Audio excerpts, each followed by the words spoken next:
Hello everyone, कैसे हैं आप सब। सबसे पहले आज 2 अक्टूबर है और 2 अक्टूबर को महात्मा गांधी और देश के पहले रेल मंत्री या हमारे पूर्व प्रधानमंत्री श्री लाल बहादुर शास्त्री जी का जन्म दिवस है। तो ऐसे में पूरे देश को, राष्ट्र को आज चूँकि एक राष्ट्रीय पर्व के तौर पे महात्मा गांधी के जन्म दिवस को मनाया जाता है। तो आप सभी को बहुत बहुत शुभकामनाएँ, पूरे देश को बहुत बहुत शुभकामनाएँ महात्मा गांधी की जयंती पर। महात्मा गांधी हमारे राष्ट्र के लिए एक ऐसे राष्ट्रीय पुरोधा थे जिन्होंने देश के लिए सब कुछ किया है। आज उन्हीं के विरासत पे हम लोग बैठे हुए हैं, उन्हीं की विरासत पे हम सब जो है आज जश्न मना रहे हैं, उन्हीं के विरासत पे कार्य कर रहे हैं। तो आज़ादी के स्वतंत्रता संग्राम में, जैसा कि मैं हमेशा कहता हूँ इतिहास पढ़ाने के दौरान, कि सिर्फ़ और सिर्फ एक व्यक्ति की भूमिका कभी नहीं रही। ऐसा नहीं है कि गांधी ही आए और आने के बाद उन्होंने देश को आज़ाद कर दिया या पहली बार गांधी ने आज़ादी की आवाज़ उठाई, ऐसा नहीं था। इससे पहले भी बहुत सारी धाराएं थी, बहुत सारी विचारधाराएं थी। क्रांतिकारी कब से लगे हुए थे, या कांग्रेस जैसे मंच में उदारवादियों की भी बड़े स्तर की भूमिका थी, उग्रवादियों की भी बड़े स्तर की भूमिका थी। लेकिन गांधी जी का जो सबसे बड़ा महत्वपूर्ण योगदान था देश की आज़ादी में, वो था देश को एक मंच प्रदान करना, एक छत्र के नीचे सबको संगठित करना। आप देखेंगे इससे पहले स्वदेशी मूवमेंट को यदि छोड़ दें तो 3 स्तर के जो 3 बृहद मूवमेंट हुए हैं, चाहे वो असहयोग आंदोलन हो, सविनय अवज्ञा आंदोलन हो या भारत छोड़ो आंदोलन हो, इन तीनों की एकजुटता ने भारत की आज़ादी को तीव्रता प्रदान कर दी। और गांधी जानते थे कि जो वर्तमान में समसामयिक परिस्थिति है, इन समसामयिक परिस्थिति में हमें एकजुट होना, एक साथ रहना, ये हमारे लिए सबसे महत्वपूर्ण होगा, जिसका नितांत अभाव देखने को मिलता था। तो ऐसे में जो है आज का दिन बहुत महत्वपूर्ण हो जाता है हमारे राष्ट्र के लिए। और आज भी गांधीवाद प्रासंगिक है। गांधी की ऐसी कोई भी आपको, जितनी भी उनके द्वारा किए गए जितने भी प्रयोग हैं, वो सब अपने आप में बहुत प्रासंगिक हैं। आपको एक बार जो है महात्मा गांधी के जीवन को जरूर पढ़ना चाहिए, एक बार आपको ये कार्य जरूर करना चाहिए। मैं आज आप सभी को एक पुस्तक है जो सत्य के प्रयोग उन्होंने लिखी है, आप लोग उसे जरूर देखिए। या फिर एक मूवी भी बनाई गई है महात्मा गांधी के जीवन पे, हॉलीवुड ने बनाई है, बहुत शानदार मूवी है। आप उसे देखेंगे तो भी आपको पता चलेगा कि एक व्यक्ति कैसे महात्मा बन जाता है, कैसे महात्मा तक की उसकी यात्रा रहती है।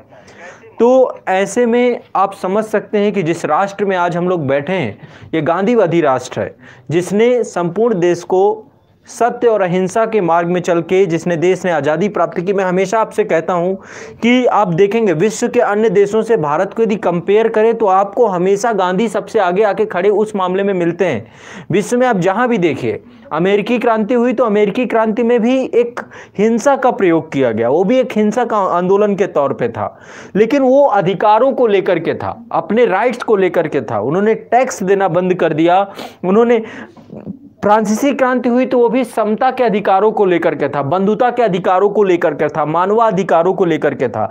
लेकिन भारत की आज़ादी जो थी वो अपनी गुलामी को ख़त्म करने के लिए था, और जो परतंत्रता की जो डोरे थे।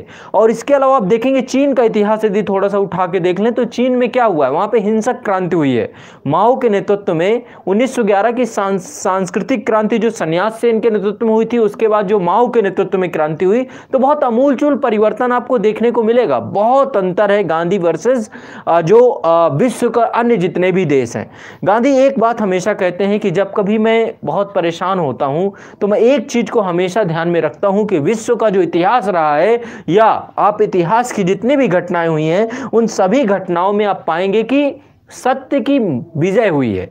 लेकिन आप ये भी देखेंगे जो जितने भी आतताई हुए हैं, चाहे आप जिसको भी देख लीजिए, चाहे मुसोलिनी रहा हो, चाहे हिटलर रहा हो, चाहे जो है जितने भी तानाशाह, चाहे सद्दाम हुसैन की बात करें, गद्दाफी की बात करें, या जितने तानाशाह, कुछ समय तो इनका परचम दिखाई देता है। यदि भारत में आप जाएंगे तो भारत में भी बहुत सारे आतताई आए हैं। आप औरंगजेब जैसे व्यक्ति जो है भारत में शासक रहा है, जिसने धार्मिक सहिष्णुता को भी इतना ध्यान नहीं दिया, और जिसने भारत को पूरी तरीके से, उसी समय हमारे मराठा साम्राज्य में शिवाजी की एक बड़ी भूमिका रही है। तो कहने का तात्पर्य यह है कि गांधी कहते हैं कि यदि हम सत्य और अहिंसा, यदि हम सच्चाई के साथ हैं तो निश्चित तौर पे हमें कोई नहीं डिगा सकता, कोई नहीं रोक सकता। गांधी हमें उस स्तर की बात सिखाते हैं। तो कहने का तात्पर्य यह है कि वर्तमान भारत को आप देखेंगे कि वर्तमान भारत जो है वैश्विक शांति का प्रणेता है। वर्तमान भारत की युद्ध नीति अपने आप में बहुत ही सकारात्मक है। कारण इसका सिर्फ एक ही है, क्योंकि हमारा इतिहास ऐसा रहा है, हमारे पूर्वज ऐसे रहे हैं, और कहते हैं जैसा पूर्वज होते हैं, उन्होंने जो विरासतें हमें दी, जो हमें उन्होंने सीख दी, जो हमारा इतिहास रहा, उसी से हम आज सीख लेकर के विश्व के सबसे जिम्मेदार देशों में से एक खड़े हैं, है ना। भारत एक सबसे जिम्मेदार देश था। गांधी आज वर्तमान में आप देख रहे हैं, चाहे जिस मुद्दे पर उठा लीजिए, गांधी आपको प्रासंगिक दिखेंगे। भ्रष्टाचार जैसी समस्या देख रहे हैं, बड़े स्तर का भ्रष्टाचार है। आप सभी तैयारी कर रहे हैं सरकारी सर्विसेज में, यहां पे भी आपको भ्रष्टाचार भ्रष्टाचार भ्रष्टाचार भ्रष्टाचार ही मिलेगा, सारी चीजें, है ना। लेकिन इसके बावजूद भी आप देखें तो गांधी हमेशा कहते थे कि ये जो पूरी पृथ्वी है, जो पूरी धरा है, यहां पर किसी भी व्यक्ति को, कोई भी व्यक्ति हो, उस व्यक्ति की जरूरतों को पूरा करने के लिए, उस व्यक्ति की जरूरतों को पूरा करने के लिए संसाधनों की अपार संसाधन है। लेकिन किसी की इच्छा, किसी की लालसा, किसी के अंदर के लालच को भरने के लिए यहां पर कुछ नहीं है, पृथ्वी खाली हो जाएगी। और ये बात सत्य है। लालच मुझे नहीं समझ में आता, जो आप अभी कल के दिन आप लोग भी सिलेक्ट होंगे, ऑलरेडी बहुत सारे जो आज प्रशासन में लोग हैं, पता नहीं कहां का करप्शन, कहां की भूख जगती है इन लोगों की। ये नहीं समझ आता कितना पैसा इनको चाहिए, घूस के ऊपर घूस, करोड़ों रुपए, काम नहीं करेंगे, अपनी जिम्मेदारियों का निर्वहन नहीं करेंगे। आप शासन व्यवस्था में जाके देखिए तो क्या शासन व्यवस्था की बात हो गई, सड़ा हुआ शासन है, खोखली मानसिकता है। कोई भी घटना देख लीजिए, हर जगह पे बस पैसा रुपया, बस इसी पे काम हो रहा है। पता नहीं ये लोग करेंगे क्या। मुझे लगता है मरने का, ऐसे लोगों को तो टैगलाइन दे देनी चाहिए, ऐसे लोगों को चस्पा कर देना चाहिए उनको कि भैया मरने के बाद ये संपत्ति लेते जाना। समझ में नहीं आता, मानवता की नाम से कोई मतलब ही नहीं है। तो गांधी वर्तमान में आप देखेंगे कि वो व्यक्ति ऐसा था जिसने अपना पूरा जीवन, अपना पूरा भविष्य, जो वो भी एक अच्छे खासे वकील थे, एडवोकेट थे, है ना, और वैश्विक तौर पे वकील थे। उन्होंने दक्षिण अफ्रीका तक में केस लड़ने गए। ऐसे में क्या जरूरत पड़ी थी उस व्यक्ति को कि उसने अपना पूरा जीवन समर्पित कर दिया, वो भी ऐसा बहुत आराम से अपना जीवन जीते। लेकिन कहीं ना कहीं पे जब राष्ट्र सामने आ जाता है तो राष्ट्र से बड़ा कुछ नहीं होता, और ये राष्ट्र सामने आपके तब आता है जब आपकी सोच बड़ी होती है, जब आपकी बुद्धि बड़ी होती है। अन्यथा की स्थिति में आप तो राष्ट्र को नोचने खसोटने वाले गिद्ध बन जाते हो, लालची बन जाते हो, आप तो सब संस्थाओं को खत्म कर देना चाहते हो। ऐसे लोगों की बड़ी भरमार है, भरे पड़े हैं ऐसे लोग, बड़ी संख्या में ऐसे लोगों की भीड़ ही भीड़ है जो नोच कचोट रहे हैं, हर क्षेत्र में। मैं आपको ये बताऊं, शिक्षा के क्षेत्र में भी ऐसे लोग भर चुके हैं। जितने भी आपके बड़े बड़े ऑफिसर बैठे हुए हैं, ये भी सब हर जगह पे ऐसे लोग हैं। मैं एक एनजीओ चलाता हूं आज़ाद फाउंडेशन के तौर पे, तो मुझे पता है कि किस तरीके से एनजीओ के लिए ऊपर से पैसा आता है और कैसे यहाँ पे कमीशन, कैसे पूरा बड़े स्तर का भ्रष्टाचार है यहाँ पर भी, है ना। तो कहने का तात्पर्य है कि जब आप सिस्टम को जाके झांक के देखोगे ना, तो सिस्टम के अंदर से सड़न उठ रही है। कारण ऊपर से एक हायरार्की बन गई है करप्शन की, वो हायरार्की खत्म होने वाली नहीं है इस देश में। और मैं सच बताऊं, जिन लोगों ने अपने जान न्यौछावर कर दी है, आज ब्रिटिशर्स की गुलामी से आज अपनी राजनीतिक स्वतंत्रता के तौर पर हैं, आज हम आर्थिक स्वतंत्र नहीं बन पा रहे हैं। आर्थिक तौर पर आप देखेंगे कि देश के हमारे हर एक व्यक्ति के पास वो संसाधन, आवश्यक जो अनिवार्य संसाधन है, वो भी उनके पास नहीं पूरी हो रही। कारण ऐसे लूट खसोट करने वाले लोग सिस्टम में आ चुके हैं, और जब तक ऐसे लोग रहेंगे तब तक आर्थिक आज़ादी नहीं मिलेगी। और आर्थिक आज़ादी के लिए जरूरी हो जाएगा कि फिर से एक जो है इनके खिलाफ, भ्रष्टाचार के खिलाफ, अब इसके लिए नैतिक मानदंडों की बात की जाती है, सारी चीज़ों की बात की जाती है, लेकिन ये सब अपने आप में एक सिगूफा के अलावा और कुछ नहीं दिखाई देता है। तो आप लोग सब इस व्यवस्था से वाकिफ़ हैं, आपको इस व्यवस्था के बारे में खूब अच्छे से पता है। मैं सच कहूँ तो कभी कभी बहुत गुस्सा आती है, कभी कभी बहुत ज़्यादा तनाव की स्थिति होती है, सब कुछ है। लेकिन मुद्दा बस यही है कि कहीं ना कहीं पे जिस सिस्टम के साथ आप जुड़े हुए हैं, इस सिस्टम का सब हिस्सा हैं, सब एक दूसरे से, एक इकोसिस्टम से, एक चेन से जुड़े हुए हैं। तो ऐसे में कुछ नहीं किया जा सकता, ये सिस्टम ऐसा ही रहेगा। लेकिन गांधी कभी भी अप्रासंगिक ना थे, ना अप्रासंगिक होंगे। उन्होंने जो वैल्यू सिस्टम क्रिएट किया, उस वैल्यू सिस्टम को उन्होंने फॉलो भी किया है, आजीवन फॉलो किया है। बहुत सारे विवाद भी हैं उनके जीवन से जुड़े हुए, बहुत सारे मतभेद भी हैं। उनके सुभाष के साथ मतभेद थे उनके, क्योंकि कहीं ना कहीं पे गांधी अवसरवादी व्यक्ति नहीं थे। और यदि मेरी बात करें, मैं जितना गांधी को समझ पाया हूं, बहुत सारे लोग कहते हैं ना मजबूरी का नाम महात्मा गांधी, वो लोग गांधी को कभी समझ ही नहीं पाए। उन्होंने समझा ही नहीं कि गांधी कितने बड़े क्रांतिकारी व्यक्ति थे। वो अब खुद सोचिए, पूरे देश को एकजुट करके बैठ जाना कि आप ये काम नहीं करोगे तो हम असहयोग कर देंगे, हम सभी ने अवज्ञा कर देंगे, एक राष्ट्रीय स्तर का मूवमेंट कर देना, भारत छोड़ो जैसा, करो मरो दिल्ली, ऐसी पूरी मेथोडॉलजी उन्होंने डेवलप की कि एक लंबे 2-2 साल तक, 3-3 साल तक आंदोलन चले। जो व्यक्ति आमरण अनशन में बैठ जाए, उससे बड़ी बात क्या हो सकती है? उससे बड़ा कोई भी क्रांतिकारी हो ही नहीं सकता। तो बहुत सारे लोग आक्षेप लगाते हैं ना गांधी के ऊपर, जो लोग कम जानते हैं गांधी को, जो समझ नहीं पाए, तो गांधी के ऊपर बहुत आक्षेप लगाते हैं कि भगत सिंह की फांसी शायद गांधी रोक पाते। सच में कहें तो गांधी ने पूर्ण प्रयास किया था भगत सिंह की फांसी को रोकने के लिए, और गांधी ने लॉर्ड इरविन को एक खत भी लिखा था उस चीज को लेकर के। उन्होंने कहा था कि ये व्यक्ति जो ये बच्चा है राष्ट्रीय स्वतंत्रता को लेकर के, लेकिन अब मुद्दा यही है कि उस समय की समसामयिक परिस्थितियां, आप जब किसी गुलाम देश में रह रहे होते हो ना, उस समय आपके पास न सत्ता होती न कुछ होती, बाहरी शक्ति आपके ऊपर नियंत्रित करती है, तो कहीं ना कहीं पे पॉलिसी बन रही है ब्रिटेन से, तो आप चाहे जितना कुछ भी कर लीजिए, कुछ हदों तक आपकी बातें नहीं भी स्वीकार की जाती हैं। तो गांधी हमेशा बेहतरी के लिए रहे राष्ट्र के, और चाहे अम्बेडकर के साथ बहुत सारे मतभेद थे, जो है सुभाष चंद्र बोस जी के साथ मतभेद थे, नेहरू के साथ मतभेद थे, पटेल के साथ मतभेद थे, लेकिन कहने का मतलब यह है कि वो व्यक्ति ऐसा था जिसने अपने जीवन पर्यंत राष्ट्र के बारे में ही सोचा और उसने अपने आप को सर्वस्व न्यौछावर कर दिया। आप खुद सोचिए, जिसने अपनी पूरी जिंदगी राष्ट्र के लिए की हो और सीने पे गोली खाकर खत्म हो गया। तो ऐसे में ऐसे महापुरुषों के जीवन से हम सीख सकते हैं। ऐसे राष्ट्रपिता का दर्जा नहीं दिया सुभाष चंद्र बोस ने, क्योंकि वो थे वास्तव में अग्रणी लीडर थे, उनकी बात सुनी जाती थी। गांधी जब चलते थे तो पीछे एक हुजूम लग जाता था बड़ी संख्या में। तो गांधी एक ऐसे राष्ट्रीय नहीं अंतरराष्ट्रीय लीडर के तौर पे थे, और उनकी जितनी भी जो भी उन्होंने सिद्धांत दिए, उन सिद्धांतों को सिर्फ दिया ही नहीं बल्कि उनको पालन भी किया। वो इस पे भरोसा करते थे। तो कहने का तात्पर्य ये है कि अब जो है आज का दिन जो है, ये सिर्फ आप एक गांधी जी को याद करने जैसा दिन यदि इतना समझ लें, या शास्त्री जी को याद करने जैसा दिन। शास्त्री जी के बारे में आपको पता है, इतना स्वाभिमानी मतलब मैंने कोई व्यक्ति नहीं देखा है। आप कभी उनकी जीवन चर्या के बारे में जाने उनका, क्योंकि वो बहुत ग्राउंड लेवल से, ग्राउंड रियलिटी से, बहुत गरीब घर से थे। एक उनके बारे में घटना है, एक प्रसंग है। शास्त्री जी जब बहुत ज़्यादा उम्र नहीं थी, बहुत कम उम्र थी, और बनारस में गंगा नदी के किनारे, बनारस वहीं के हैं शास्त्री जी, मुगल सराय जो आपका है वहीं से शास्त्री जी आते हैं। तो कहने का मतलब है, एक बार शास्त्री जी अपने मित्रों के साथ, मैं यहाँ पे स्वाभिमान की बात कर रहा हूँ कि व्यक्ति के अंदर सेल्फ स्टीम होनी चाहिए, स्वाभिमान होना चाहिए। आप लोगों में से बहुत सारे लोग के मैसेज आते रहते हैं, सर मेरे पास पैसा नहीं है, मैं बहुत गरीब हूँ, मैं बहुत लाचार हूँ। अरे आपके अंदर पैसा की कमी नहीं है, आप स्वाभिमानी नहीं है, ये दिक्कत है आपको। और आपको अपने महापुरुषों से सीखना चाहिए कि कैसे आप स्वाभिमानी बन सकते हैं। यदि आप बात करें लाल बहादुर शास्त्री के, तो एक बहुत बड़ा एग्जाम्पल है, बहुत बड़ा एग्जाम्पल है लाल बहादुर शास्त्री। तो बचपन का जो मैं प्रसंग सुना रहा था, मैं इसे पूरा करता हूँ। शास्त्री जी जब अपने बचपन के काल में थे, तो एक बार वो मेला देखने गए। शायद हो सकता है आप में से कुछ लोगों ने प्रसंग सुना भी हो। तो अपने कुछ मित्रों के साथ मेला देखने गए, लेकिन पैसे लेकर के नहीं जा पाए, उनके पास पैसे नहीं थे पर्याप्त। और किसी तरीके से जब वो पहुँचे तो बीच में नदी पड़ती थी, है ना, बीच में गंगा का घाट था, और गंगा नदी पार करके उस पार मेला था।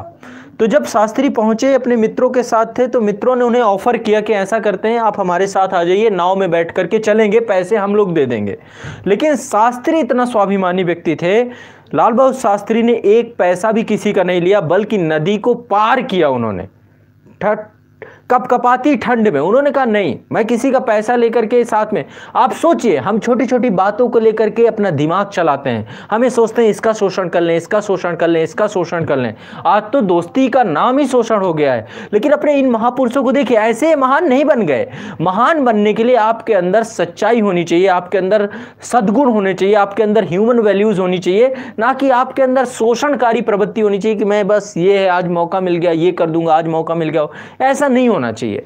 तो आज का दिन अपने आप में बहुत ही सार्थक दिन है। आप देख सकते हैं कि ये दो महापुरुष जो हमारे देश में आए, जब देश में रेल दुर्घटना हुई थी तो वही शास्त्री जी थे जिन्होंने एक दिन में इस्तीफा दे दिया था। आजकल के मंत्रियों को देखिए, नेताओं को देखिए, देश बिक जाए इनको कोई फर्क नहीं पड़ता, अपनी जुगत में रहते हैं। ये वही शास्त्री जी हैं जब देश में भारत पाकिस्तान युद्ध चल रहा था और पूरे देश को आह्वान किया था कि एक टाइम का खाना नहीं खाएंगे, लेकिन शुरुआत अपने घर से किया था, है ना, अपने घर से अपने बच्चों को एक टाइम का खाना धीरे धीरे। तो ये वो शास्त्री जी है, उनका दिन है आज, है ना। महात्मा गांधी के जीवन को देखेंगे तो जिस व्यक्ति ने पूरा अपना शरीर आधे कपड़ों में व्यतीत कर दिया, ठपठपाटी ठंड में भी वही हालत, ये तो ऐसे लोगों से मतलब आप देखिए मोटिवेट, इनकी तो बातें सुन के, इनका नाम सुन के ही मोटिवेशन आ जाना चाहिए कि भाई क्या स्ट्रगल है जिंदगी का, क्या स्ट्रगल है, देश का कैसा जुनून है, देशभक्ति का जुनून है।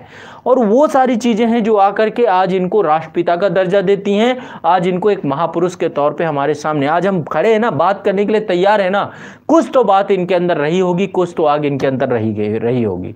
तो आज जो है फिर से एक बार मैं आप सभी को महात्मा गांधी के इस जन्म दिवस पर, शास्त्री जी के जन्म दिवस पे आप सभी को शुभकामनाएं देता हूं। जितने भी छात्र जो है मुझे देख रहे हैं, मैं आप लोगों से बस एक ही कामना करूंगा, आप सभी एक बार इनका जीवन चरित्र जरूर पढ़ें ताकि आप बहुत कुछ सीखने को पाएंगे। गांधी जी के ऊपर एक मूवी भी बनी हुई है, उस मूवी को भी देख सकते हैं आप, यूट्यूब पर डालेंगे वो मूवी मिल जाएगी, या आज़ाद IAS अकेडमी के टेलीग्राम चैनल पर वो मूवी शेयर कर दूंगा। तो आप इनके जीवन चरित्र से सीखिए और अपने राष्ट्र के लिए एक अच्छी मानसिकता के साथ अपने राष्ट्र के लिए जुड़िए। ये नहीं कि हम राष्ट्र के लिए लूटने खसोटने, आपकी दिमाग की मेंटालिटी जो है। मैं एक आपको प्रसंग बताता हूँ। मैं जब दिल्ली में था और वहाँ पे रहता था तो 2-3-4 बच्चे थे जो पावर कारपोरेशन की तैयारी कर रहे थे। जो होता है ना, बहुत सारे एग्जाम आते हैं पावर कारपोरेशन के। तो जब मैं उनको कभी सुनता था, बैठते थे वो, तो बहुत फ्रस्ट्रेट हो चुके थे। पहले तो उन्होंने बीटेक किया था और बीटेक करने के बाद पावर कारपोरेशन की तैयारी कर रहे थे, UPPCL की और अदर बहुत सारे एग्जाम निकलते हैं इलेक्ट्रिकल डिपार्टमेंट से।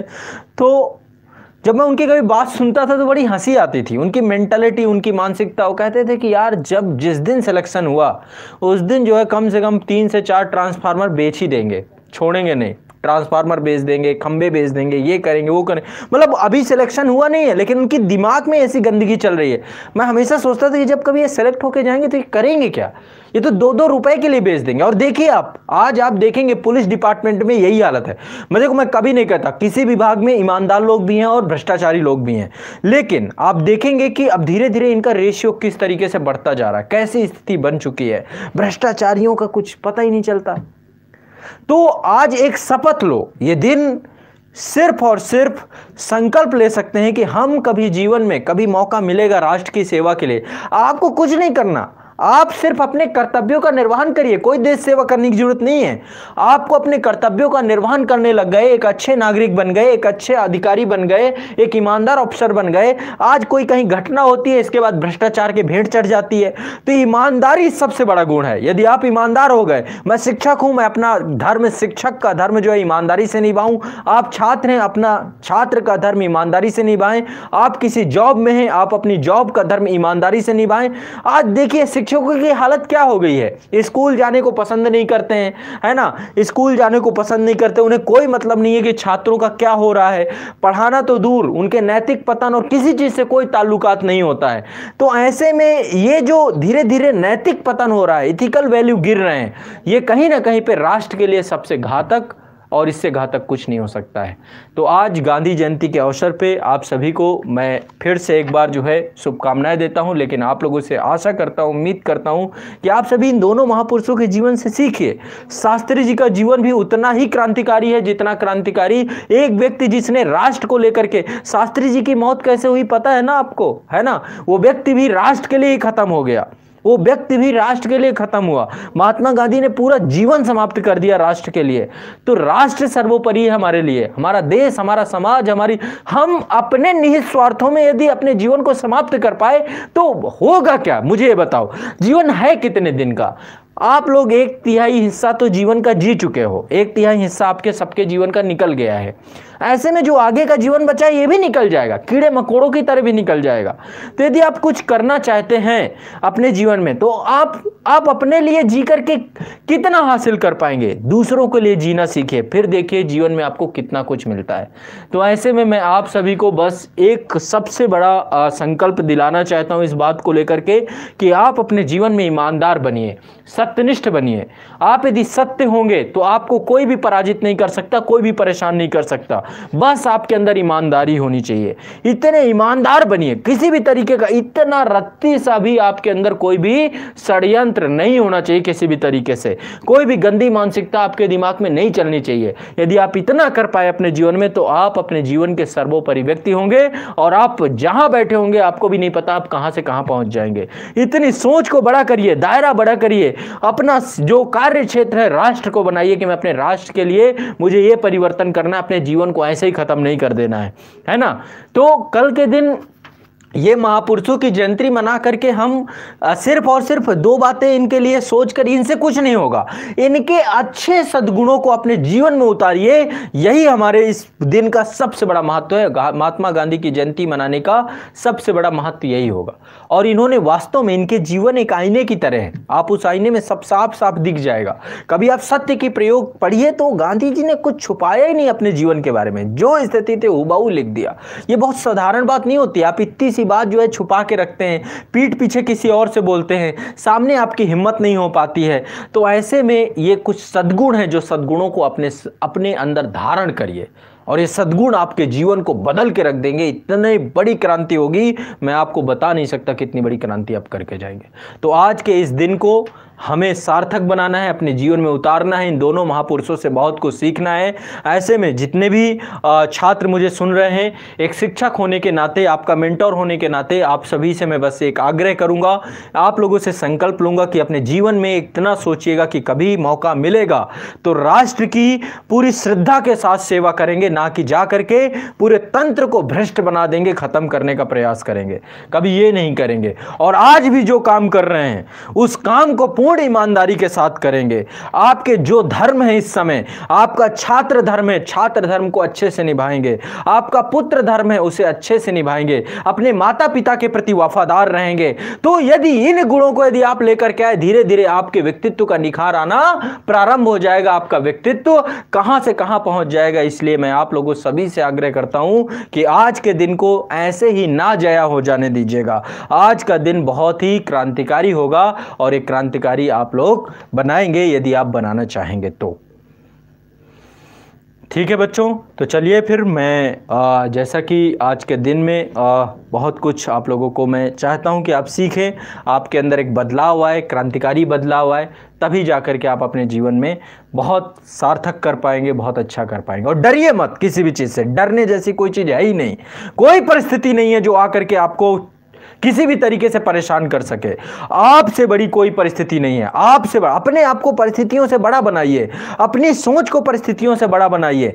हर चीज आपके आगे छोटी है, हर समस्या का समाधान आप करने में सक्षम हो, यह विश्वास करिए। और जब यह आत्मविश्वास, एक व्यक्ति जिसने एक डंडा लेकर के अंग्रेजों को भारत से निकाल दिया, कितनी बड़ी सोच रही होगी उस व्यक्ति की। सोचिए, बहुत छोटी सी बात। आप लोग छोटी छोटी चीजों पे आपको डर लगता है ना, नहीं, डरना नहीं है, बस करना है। डरने, गांधी ने जब सोचा होगा कि मैं असहयोग आंदोलन करूंगा, कभी सोचा होगा अपार सफलता मिलेगी? नहीं होगा। और 22 में फिर उसको वापस ले लेना, देश में बड़े स्तर पे जेल जाना, दुनिया तो, लेकिन सत्य के साथ रहे। उन्होंने कभी गलत नहीं स्वीकार किया, और गलत नहीं स्वीकार किया तो अंततोगत्वा आज राष्ट्र की, उनकी विरासत पे हम बैठे हुए हैं।